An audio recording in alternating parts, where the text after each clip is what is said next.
ಕುತೂಹಲ ಕೆರಳಿಸಿದ ಕರ್ಪೂರವಳ್ಳಿ ಗ್ರಾಮ ಪಂಚಾಯಿತಿಯ ಅಧ್ಯಕ್ಷರ ಚುನಾವಣೆ. ಪರಿಶಿಷ್ಟ ಜಾತಿಗೆ ಮೀಸಲಾಗಿದ್ದ ಅಧ್ಯಕ್ಷರ ಸ್ಥಾನಕ್ಕೆ ಪ್ರೇಮಸ್ವಾಮಿ ಮತ್ತು ಗೌರಮ್ಮ ರಾಜಯ್ಯ ಅರ್ಜಿ ಸಲ್ಲಿಸಿದರು. ನಂತರ ಮತ ಚುನಾಯಿಸಿದ ಪಂಚಾಯಿತಿಯ ಒಟ್ಟು 21 ಜನ ಸದಸ್ಯರಲ್ಲಿ 10 ಮತ ಪ್ರೇಮಸ್ವಾಮಿ, 10 ಮತ ಗೌರಮ್ಮ ರಾಜಯ್ಯ ಮತ ಹಾಕಲಾಯಿತು. ಇನ್ನು ಉಳಿದ 1 ಮತ ಅಸಿಂಧುವಾದ್ದರಿಂದ ನಂತರ ಲಾಟರಿ ಮೂಲಕ ಅಧ್ಯಕ್ಷರ ಆಯ್ಕೆ ನಡೆದು ಜೆಡಿಎಸ್ ಬೆಂಬಲಿತ ಪ್ರೇಮಸ್ವಾಮಿ ಅವರಿಗೆ ಅಧ್ಯಕ್ಷರ ಸ್ಥಾನ ದೊರಕಿತು.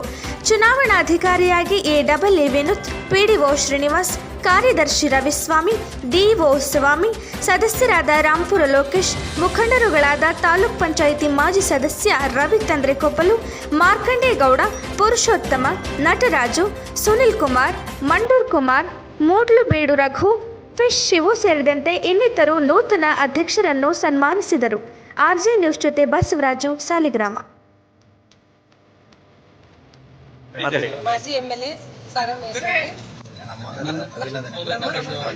ಧನ್ಯವಾದಗಳು.